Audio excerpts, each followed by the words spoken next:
আমরা রাজনীতি থেকে আমরা ফিল্ডে আসি নাই। আমরা যখন স্টুডেন্টরা আন্দোলন করেছে তখন আমরা এসেছিলাম কোঠা আন্দোলনের জন্য ফিল্ডে নেমেছিলাম। কিন্তু আমরা এখন যেটা দেখতেছি যে এটা একটা রাজনীতি ইস্যু হয়ে দাঁড়িয়েছে, কিন্তু আমরা কোনো রাজনীতি চাই না। আমরা বাংলাদেশটাকে সুন্দর সবার স্বাধীনতা চাই এবং গণতন্ত্র একটা দেশ চাই। আমরা কোনো রাজনীতি চাই না। আর যারা শহীদ হয়েছেন তাদের প্রতি আমাদের অনেক শ্রদ্ধা, ভালোবাসা। আর ওদেরকে স্মরণ করেই আজকে আমাদের এই আলপনা। এটা মুগ্ধকে স্মরণ করে আবু সাঈদকে আমরা কখনো ভুলতে পারবো না। যারা শহীদ হয়েছেন আমরা তাদের প্রতি অনেক শ্রদ্ধা জ্ঞাপন করছি। আর ওভারঅল বাংলাদেশটা যেন রাজনীতি মুক্ত একটা গণতন্ত্র দেশ হিসাবে আমাদের সবার সামনে পরিচিত লাভ করে এবং বাইরের দেশও যেন আমাদেরকে এটা নিয়ে লজ্জা পেতে না হয়, সেদিকে যেন সবাই দৃষ্টি সজাগ থাকে। আচ্ছা, যারা এই আন্দোলনে শহীদ হয়েছেন আসলে তাদের পরিবারের জন্য এখন আমরা যারা আছি, সরকার এবং জনগণ, তারা কি করবেন তাদের জন্য? আপনার কি ধারণা, কি করা উচিত? আমার মনে হয় যে ভাই বোনেরা শহীদ হয়েছেন তাদের ফ্যামিলির জন্য, যেহেতু কোঠা আন্দোলনের আমরা বিরোধী ছিলাম, তো তাদের ফ্যামিলির জন্য এমন কিছু একটা করে দেওয়া উচিত যেন সেটা সারা জীবন তাদের একটা মাথা গোঁজার ঠাঁই, একটা বাসস্থান, একটা সুন্দর জীবন ব্যবস্থা যেন হয়ে যায়। এরকম একটা হয়তো কাউকে একটা জব দিয়ে দিল বা তাদের একটা মাথা গোঁজার একটা চলার মতন একটা ব্যবস্থা, এরকম ওদেরকে শ্রদ্ধা থেকে ওদের বিনিময়ে আমরা যে সেকেন্ড টাইম যে স্বাধীনতা অর্জন করেছি, তাদের বিনিময়ে তাদের যেই মা বাবার যে স্বপ্ন ছিল যে তারা পড়াশোনা করে তাদের দেখাশোনা করবে, সেই জিনিসটা তো আর স্বপ্ন পূরণ হলো না।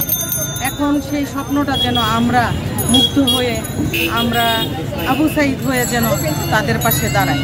তাদের যে সমস্যাগুলি হবে বা ছিল, ওই সমস্যাগুলি আমরা সমাধান করে দিব ইনশাল্লাহ। আরেকটা বিষয়, সরকার পতনের পরের মুহূর্ত থেকে শুরু হয়েছে বিভিন্ন এলাকায় ব্যক্তি খুব প্রতিহিংসামূলক কিছু কার্যক্রম হয়েছে। এই বিষয়টা আসলে আপনি কিভাবে দেখছেন?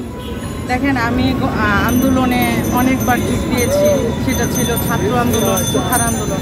কিন্তু এখন যখন আমি দেখতেছি যে এটা রাজনীতি হয়ে দাঁড়িয়েছে, এলাকায় এলাকায় ঘরে ঘরে মানুষ জ্বালাও পোড়াও করতেছে, এখন আমার ভিতর থেকে আমার কাছে অনেক অনুশোচনা হচ্ছে, মনে হচ্ছে আমি ভুল করেছি। আসলে আমরা এটার জন্য তো যাইনি, আমরা তো গিয়েছি শান্তির জন্য, সুন্দরের জন্য। আমি বলবো কেউ যেন রাজনীতিক মনোভাব নিয়ে কেউ কাউকে যেন জ্বালাও পোড়াও না করে। আমরা ভাই বোন, আমরা ভাই ভাই, আমরা বোন বোন, আমরা আমাদের সহযোগিতা করব এবং আমরা দেশটাকে সুন্দর দেশ হিসাবে প্রেজেন্ট করব সমস্ত বিশ্বের মধ্যে। আমি চাই না কারো ঘরে জ্বালাও পোড়া হোক, কাউকে কেউ মারুক। তাহলে আমরা কিসের জন্য এই আন্দোলন করেছি? যে শান্তির জন্য করেছিলাম, সেটা তো হলো না।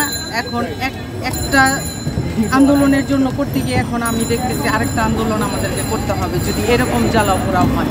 তা আমি চাই না আরেকবার আন্দোলন হোক, আর একবার এ দেশের অনেক ক্ষতি হয়ে যায়।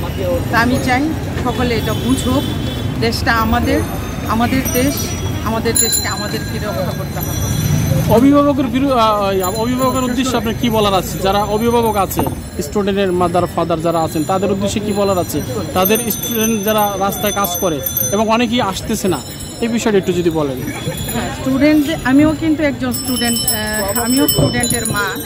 হ্যাঁ, আমিও স্টুডেন্টের মা। আমি আমার ছেলে যখন মিছিলে গিয়েছে, আমি সাথে গিয়েছি।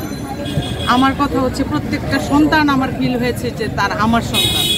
তা আমার যেটা গর্বে ধারণ করা সন্তান, সেই সন্তানের যেমন মূল্য আছে আমার কাছে, রাস্তায় যারা নেমেছে প্রত্যেকটা সন্তানের তেমন মূল্য আছে। সেজন্য আমি বলছি তুমিও যাও, আমিও যাব। আমি চাই এরকম প্রত্যেকটা সন্তানের বাবা মা নেমে আসুক। আর যারা আসে নাই, আমি বলবো না যে তারা বলবো না যে অনেক খারাপ, কিন্তু কোনো না কোনোভাবে সহযোগিতা করা সম্ভব। যেমন এখানে আমরা রাস্তায় নেমেছি, অনেকে খাবার দিয়ে সহযোগিতা করেছে, অনেকে পানি দিয়ে সহযোগিতা করেছে। কথা হচ্ছে দেশ সবার, দায়িত্ব সবার, সবাই একই রকম দায়িত্ব পালন করবে সেটা আমি বলতেছি না, কিন্তু যার যার জায়গা থেকে সকলেরই উচিত দায়িত্ব পালন করা, কারণ দেশটা সবার, সুন্দর সবার মিলেই করতে হবে, একা কখনোই সম্ভব না। সেই জন্য বলবো সকল পিতামাতা যেন তার সন্তানদের ভালো কাজে উৎসাহিত করে, দেশ সেবায় দেশপ্রেমিক যেন বানায়, কারণ দেশপ্রেম হচ্ছে বড় ধর্ম, দেশপ্রেম হচ্ছে বড় ইসলাম। আপু, আপনার কাছে আমার আরেকটি প্রশ্ন রয়েছে, বিশেষ করে আমাদের দেশে সংবাদকর্মীদের উপর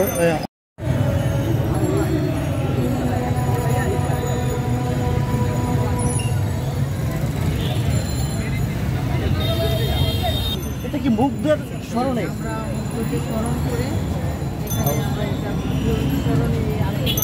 বাংলাদেশ নিয়ে আপনার কেমন চিন্তা ভাবনা, কেমন লাগছে এই বিষয়টা? নতুন বাংলাদেশ